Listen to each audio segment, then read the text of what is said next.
పనిచేయిస్తున్నారు. Right. Sujatha గారు, YCP Sujatha గారు, so retaining వాళ్ళు మీరు కట్టారు కాబట్టి ఇవాళ విజయవాడ సేఫ్. ఇవాళ విజయవాడ ప్రజలు సుఖశాంతులతోటి ప్రశాంతంగా ఎవరి పనులు వాళ్ళు చేసుకుంటూ 2 వీలర్స్ మీద 4 వీలర్స్ మీద ప్రశాంతంగా తిరుగుతున్నారంటే మీరు కట్టిన వాళ్ళు. ఇది మీరు మీ క్లెయిమ్ ఇదా ఇప్పుడు మీరు చేయాల్సింది?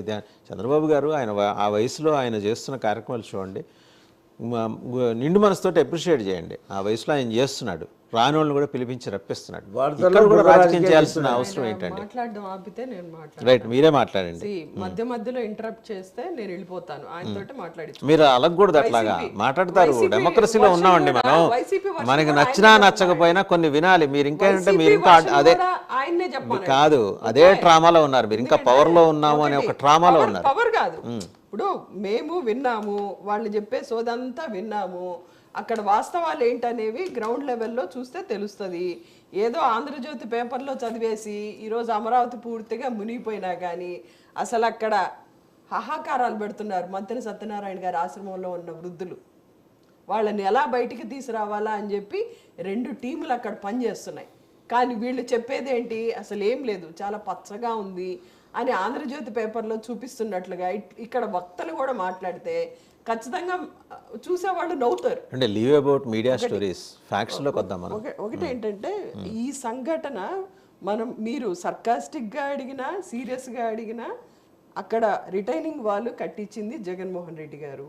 ఎందుకంటే 2014లో కేసినేని నాని గారు, బోండా ఉమా గారు ఎన్నోసార్లు చంద్రబాబు నాయుడు గారికి రిప్రజెంటేషన్ ఇవ్వడం జరిగింది. దాన్ని మన అవినాష్ గారు జగన్మోహన్ రెడ్డి గారు అధికారంలోకి వచ్చిన తర్వాత ఎన్నిసార్లు చంద్రబాబు నాయుడు గారికి విజయవాడ ప్రజల తరఫున విజయవాడ నాయకులు రిక్వెస్ట్ చేశారనేది చెప్పారు. చెప్పినప్పుడు అక్కడున్న మేయర్లు కానీ అక్కడ ఉన్నటువంటి ఎమ్మెల్యేలు కానీ, అవినాష్ గారు ఎమ్మెల్యే కాదు కానీ ఆయన నియోజకవర్గ ఇన్ఛార్జిగా ఆయన ఎన్నోసార్లు కేసినేని నాని గారు కూడా రిక్వెస్ట్ చేయడం జరిగింది. వల్లభనేని వంశీ గారు అందరూ కూడా విజయవాడకి సంబంధించినటువంటి లీడర్స్ అందరూ కూడా చెప్పడం జరిగింది. మరి మీరు ఈరోజు సర్కాస్టిక్గా అనే బదులు ఆ రోజు మీరే కట్టించి ఈరోజు మీరు గొప్పగా చెప్పుకోవచ్చు కదా. సరే, మీరు చెప్పడం అయితే నేను ఒక పాయింట్ మీకు చెప్తాను. 140 కోట్ల రూపాయల శాంక్షన్ తెలుగుదేశం ప్రభుత్వం, అప్పుడు దాన్ని కూడా ఎన్డీఏ ప్రభుత్వం అనాలేమో, వాళ్ళ హ్యాండ్లో జరిగింది. 140 కోట్ల రూపాయలు శాంక్షన్ అయింది. అది కూడా మీరు మర్చిపోతే ఎట్లాగా? అందులో వాళ్ళ క్రెడిట్ని మీరు కెనాట్ రూల్ అవుట్.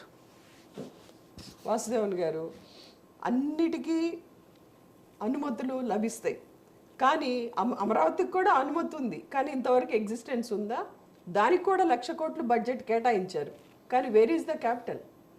ఫిజికల్గా అక్కడ మీకు ఏదన్నా కన్స్ట్రక్షన్ జరిగినప్పుడే అది ఎగ్జిక్యూషన్లో అయింది అని మనం నమ్ముతాం.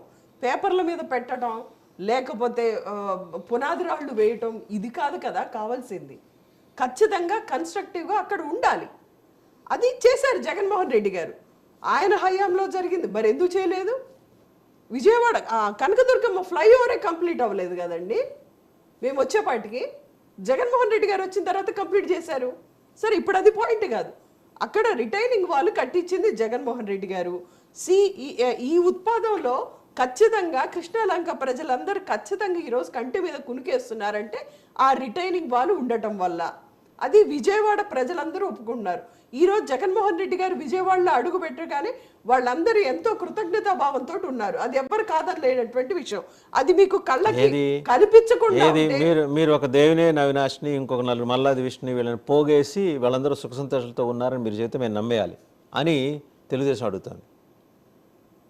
మేము లీడర్స్ గురించి మాట్లాడలేదండి, మేము ప్రజల గురించి మాట్లాడుతున్నాం. ఎక్కడున్నారు ఆయన ఎంబడి గట్టిగా పట్టుమని 10 మంది లేరు, చూసారా నిన్న? వాసుదేవన్ గారు, ఒకటి మనం పరిపాలన ఏం చేశాము అనేది ప్రజలకు కనిపించాలి, లీడర్స్ కాదు. మీరు మీడియా కంప్లీట్గా కళ్ళకు గంతలు కట్టుకున్నారు, అది తెలుస్తూనే ఉంది. ప్రజలకు కనిపించాలి. ఈ రోజు ప్రజలు వస్తున్నారు, ప్రజలు రావట్లేదా ఆ వరదల్లో అనేది రోజు డిబేట్ స్టార్టింగ్ లో మీరేసిన క్లిప్ ఏదైతే ఉందో అది జగన్మోహన్ రెడ్డి గారు కార్యకర్తల మీద దాడి చేస్తున్నప్పుడు చేసినటువంటి ప్రకటన. అది నిన్న అసలు ప్రభుత్వం గురించి జగన్మోహన్ రెడ్డి గారు ప్రభుత్వం వెళ్ళిపోతుంది అనేది మాట్లాడలేదు, ప్రజల కష్టాల గురించే మాట్లాడారు.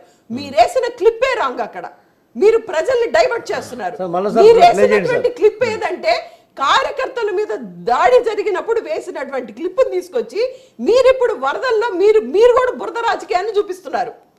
నేను ఖచ్చితంగా ఖండిస్తున్నాను దీన్ని. అది క్లిప్ ఏదైతే ఉందో కార్యకర్తలు మీద దాడి జరిగినప్పుడు జగన్మోహన్ రెడ్డి గారు ఇచ్చినటువంటి స్టేట్మెంట్, నిన్న కంప్లీట్ గా వాటర్ లో వరద ప్రాంతంలో మునిగిపోయిన కుటుంబాల దగ్గర ఉన్నారు జగన్మోహన్ రెడ్డి గారు. నిన్న జరిగిన విషయాన్ని సరే నిన్న మాట్లాడింది చూద్దాం. నేను ఓకే.